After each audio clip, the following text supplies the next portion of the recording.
Okay guys, so today we're going to be going over chapter 5, which is industrialization and the Gilded Age. Yesterday you watched, or today we had gone over the foundations of the government or of the United States. Now we're getting into, the U.S. history part. So, chapter 5, industrialization and Gilded Age. Alright, now first you have the rise of American industry. Industry, remember, these are your factories. Okay? Alright, so these are your factories.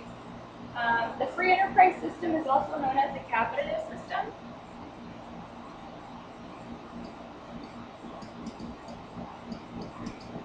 And it's based on free enterprise. Individuals are free to produce and sell whatever they wish, and it's profit driven, right, to make money.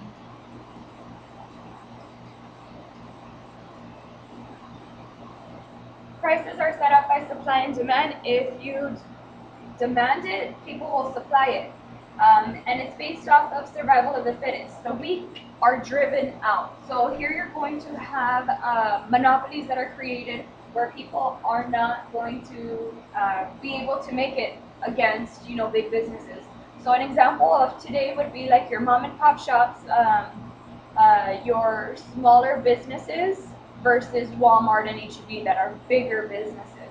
So again, survival of the fittest, and this is going to later be known as social Darwinism. Only the strong will survive. Contributions of government, you have the protection of property and contracts, the passing of protective tariffs or taxes, right?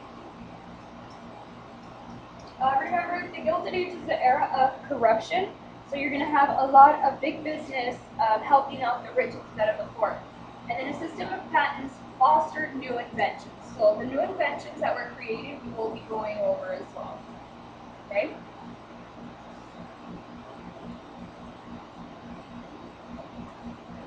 Now, the emergence of the modern industrial economy of the United States. The expansion of railroads, that's the first thing. And what this does is it improves travel. So now it's faster to get from the east to west, right? East to west, it becomes faster. So more people are now moving into California and the western regions. The growth of population, you have more immigrants coming in, so you're going to have more people in the United States. The development of a national market, again, it's based off of supply and demand. And then technological processes. You have the Bessemer process in steel production. Again, this is converting into steel.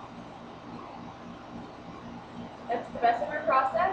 And because now you were able to make steel at such a faster rate, you were able to produce more railroads.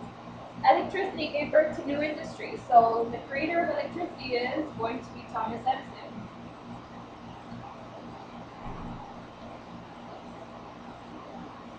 The oil industry replaced whale oil. Here you have your robber barons. And of course the development of the corporation as a business organization was created during this time.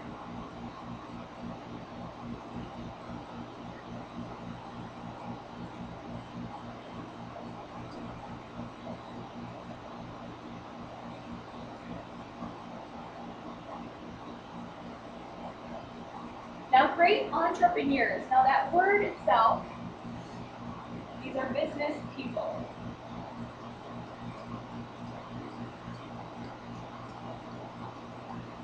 Anybody who owns a business is an entrepreneur. Now, your robber barons at the time, these are businessmen sometimes use ruthless tactics to destroy competition and to keep workers' wages low. All right, to keep their wages low, that's how they were able to make more money.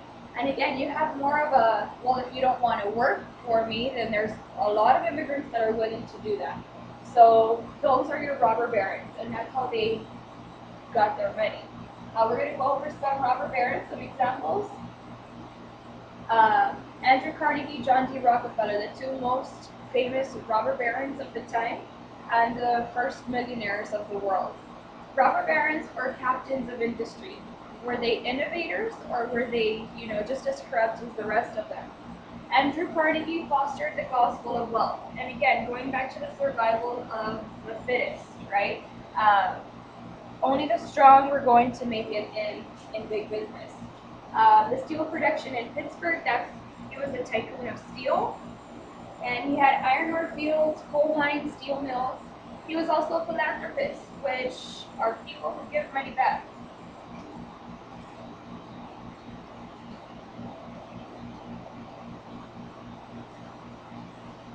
John D. Rockefeller, he created the Standard Oil Company, right? So he's a tycoon, an oil tycoon. He controlled the refining of oil. He was forced to dissolve it when his company obtained a stranglehold on the oil industry. And just like Carnegie, he was also a philanthropist. So they gave money back to libraries, foundations, scholarships, so on and so forth. And to this day, you still have that. Okay? So again, Carnegie is of steel, Rockefeller is oil. The rise of organized labor. Because of the corruption, because there wasn't assistance, or there really wasn't any laws on the treatment of workers, again, these robber barons took full advantage. So a couple of problems that they faced was long hours with low wages, no overtime, right? No overtime. So that causes a problem. Poor working conditions, repetitive tasks, which become now dangerous. Right? When you're doing the same thing over and over again, you're not in a place that's insulated well. People start to dehydrate. They're being overworked. Child labor, kids weren't required to go to school, so they would, be sent off to the fields. And the lack of job security. The fact that if you, let's say, got injured, you weren't promised that your job will still be there when you got back to the workplace. So, of course, you're going to have the rise of labor unions. And these labor unions were there to fight for workers. That's the union. Okay, so they're going to fight for the rights of the workers. Two of the most famous ones, or most important, are the Knights of Labor, led by Terence Powderly, the Knights of Labor, and then the other one is the American Federation of Labor, also led by Samuel Gompers. Okay.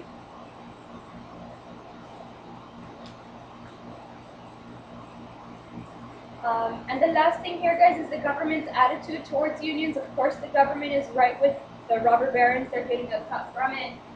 Their government attitude, the attitude of the government towards these unions, they were an anti-union bias. They did not like unions. They didn't like the trouble. It's just, a whole laissez-faire attitude that whatever happens, happens. Bias, this word, what it means is that you take sides or an opinion. They were against unions. Many in government saw unions as driving up the cost of goods, and they blamed unions for the Haymarket Affair of 1886. All right, the Haymarket Affair, and this is where there was a couple of explosions that led to policemen death, which kind of, drives the attitude of the labor unions are violent people, or it's causing more of a disruption than actually helping out the workers. Okay, so again, this is the Gilded Age, industrialization and the Gilded Age.